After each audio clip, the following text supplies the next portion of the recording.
नमस्कार मित्रों, आज हमारा औसत का भाग 4 आ रहा है। तो 3 भाग जिसने नहीं देखे हैं तो पहले उसको देख ले। 21 तक हो गए थे। 22वां सवाल है, ए बी सी और डी चार क्रमागत विषम संख्याओं का औसत 42 है, तो बी और डी का गुणनफल ज्ञात करिए।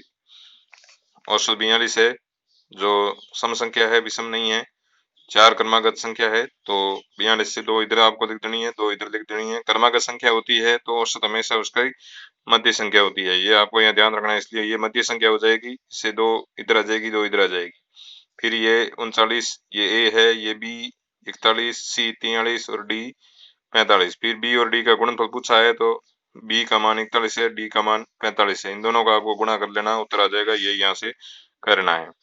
और सेम प्रश्न है, ये 23वां है, तो ये तो हो जाएगा, कोई दिक्कत नहीं है। ए बी सी यहाँ से 5 संख्याएं हैं, सम संख्याओं का औसत 67 है, बी और ई का गुणनफल ज्ञात कीजिए। 67 हो गया, 67 स्वयं सम संख्या है। तो मित्रों, आपको क्या करनी कर देनी है, चार दो संख्या इधर, दो संख्या इधर आपको लिख देनी है। टोटल 5 संख्या यहाँ पर हो जाएगी। फिर ये ए बी सी डी हो जाएगा। फिर इसने ए और ई का पूछा है, तो एक बी और ई का पूछा है, तो बी कितना है, 64 है, ई कितना है, 70। इन दोनों का आपको गुणनफल कर देना है, तो ये 4480 इसका उत्तर आ जाएगा। इसके बाद हमारा अगला प्रश्न है, तीन संख्याओं का औसत 28 है, यदि पहली संख्या दूसरी संख्या की आधी, पहली संख्या दूसरी संख्या की आधी तथा तीसरी संख्या दूसरी संख्या की दुगुनी है, तो तीसरी संख्या यहाँ पर क्या होगी, ये आपसे पूछी गई है। तो ये देखिए, ये पहली संख्या, ये दूसरी संख्या, ये तीसरी संख्या। दूसरी संख्या से तुलना की गई है, तो दूसरी संख्या को हम x मान लेते हैं। पहली संख्या दूसरी संख्या की आती है, तो x बटा 2 हो जाएगा। और तीसरी संख्या दूसरी संख्या की दुगुनी है, तो ये 2x हो जाएगा। ठीक है, फिर तीनों संख्याओं को जोड़ देंगे, तीनों का औसत क्या हो जाएगा, कुल योग। ये तीन संख्या को जोड़ दी, कुल योग 28 इंटू टोटल तीन संख्या है, तो कुल योग कितना हो जाएगा, 84। फिर इनको जोड़ देंगे हम लोग, तो ये यहाँ पर जोड़ा गया है, तो जोड़ने पर 7x बटा 2 बराबर ये 28 इंटू 3 84 हो जाते हैं। फिर आपके x बटा 2, यहाँ पर 7 का डायरेक्ट हम भाग दे देंगे। कंपटीशन में जितना हम सरल करेंगे, जितना छोटा करेंगे, उतना ही बेहतर है, क्योंकि हमारे पास कोई हमें कॉपी नहीं देंगे कि उसमें हल करें। समय कभी कम नहीं पड़ता, लेकिन कॉपी नहीं होती हमारे पास कि हमसे इतना इतना शब्द लिखे, तो हमने सीधे यहाँ काटना है। तो 7 का भाग दे देना 84 में, 12 बार जाएगा। फिर ये दो भाग में गुणा में आ जाएगा, 12 इंटू 2 84 यहाँ पर उत्तर हो जाएगा। फिर तीसरी संख्या हमसे पूछी गई है, तो 2x है, तीसरी संख्या 2x, 2 का 24 से गुणा कर लेना है, ये x का मान 24 आ गया, 48 इसका उत्तर हो जाएगा।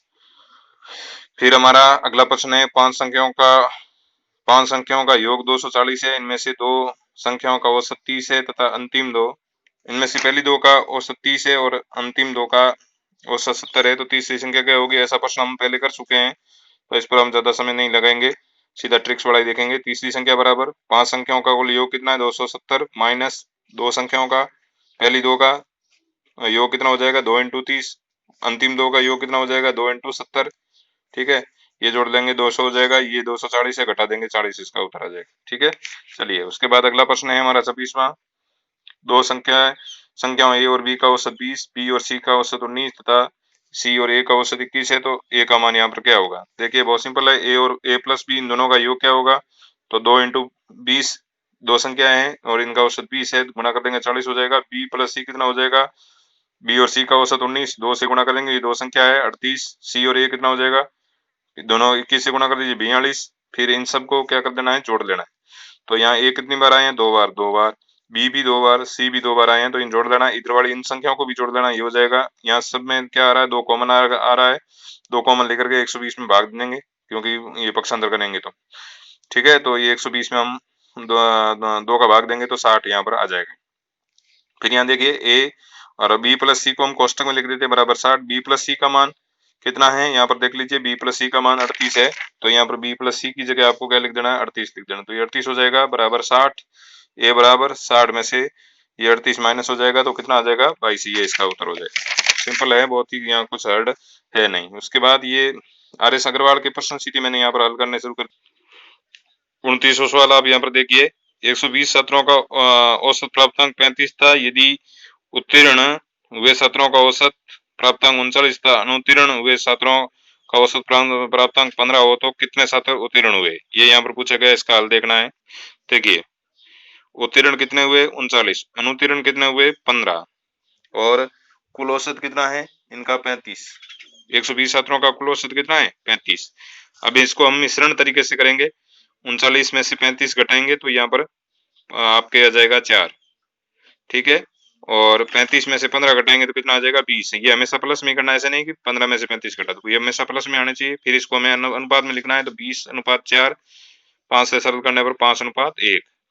अब हमें उत्तीर्ण छात्रों की संख्या यहाँ पर पूछी गई है, तो उत्तीर्ण छात्र बराबर उत्तीर्ण छात्रों का अनुपात पहला है, ये पहला ये उत्तीर्ण है तो 5 बटा इनका दोनों का योग 6 इंटू कुल छात्र कितने हैं 120। इसको हम सरल करेंगे तो उत्तर कितना आ जाएगा यहाँ पर 100 आ जाएगा। फिर हमारा 30 नंबर सवाल है, किसी परीक्षा में छात्रों और छात्राओं के औसत प्राप्तांक क्रमशः 71 और 73 है, समस्त विद्यार्थियों के औसत प्राप्तांक 71.8 है, तो छात्रों और छात्राओं का अनुपात यहाँ पर क्या होगा, ये प्रश्न यहाँ पर पूछा। देखिए 30वां प्रश्न, छात्रों का औसत 71, छात्राओं का औसत 73, टोटल औसत कितना है 71.5, ठीक है। ये 20 में हमेशा कुल बड़ा आता है। फिर इसी तरीके से माइनस करना है, 71.8 में से 71 घटाएंगे 0.8 हो जाएगा, और 73 में से 71.8 घटाएंगे तो कितना आ जाएगा 1.2 आ जाएगा, ठीक है। फिर इनको ये दोनों के दशमलव के बाद समान अंक है तो ये 12:8 हो जाएगा। फिर इसको सरलतम करेंगे तो कितना आ जाएगा 3:2, ये अनुपात ये हमारे यहाँ पूछा गया है।